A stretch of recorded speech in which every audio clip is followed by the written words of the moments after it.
आज दिनांक 7 जानेवारी रोजी पुणे शहराच्या जवळ हडपसर विभागाच्या मध्ये काळेपडळ पोलीस स्टेशनच्या अखत्यारीमध्ये आमचे शिवसेनेचे पुणे शहराचे अध्यक्ष नाना भानगिरे यांच्या गाडीवरती दगडफेक झालेली आहे आणि त्यामध्ये साधारण 10च्या सुमाराला ही घटना घडली आहे.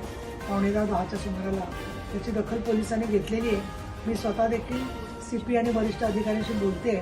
नाना भानगिरे सुखरूप आहेत, परंतु गाडीवरती दगडफेक झालेली आहे.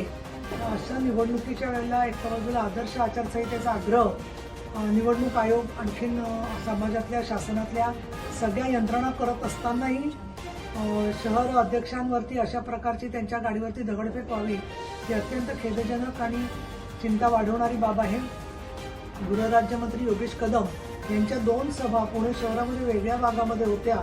अशा वेळेला सगळीकडे पोलीस बंदोबस्त व्यवस्थित असतानाही असं समाजकंटकांचं धारिष्ट होत आहे. याची दखल आम्ही तर घेतलेलीच आहे, परंतु पोलिसांनी आणि संबंधित यंत्रणांनी घेऊन हे प्रकार ताबडतोब थांबवले पाहिजे. ठिकठिकाणी महाराष्ट्रात अशा काही घटना घडत चाललेल्या आहेत आणि त्याच्या पाठीमागे कोण आहे हे शोधणं फार गरजेचं आहे.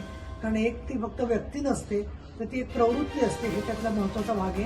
म्हणून नाना भानगिरे यांच्या गाडीवरती दगडफेक करणाऱ्या आरोपींचा त्वरित शोध घेऊन त्याच्यावरती कडक कारवाई व्हावी, योग्य ती कलमं लावावीत अशी अपेक्षा आणि अशा सूचना मी पुणे शहर पोलिसांना देत आहे.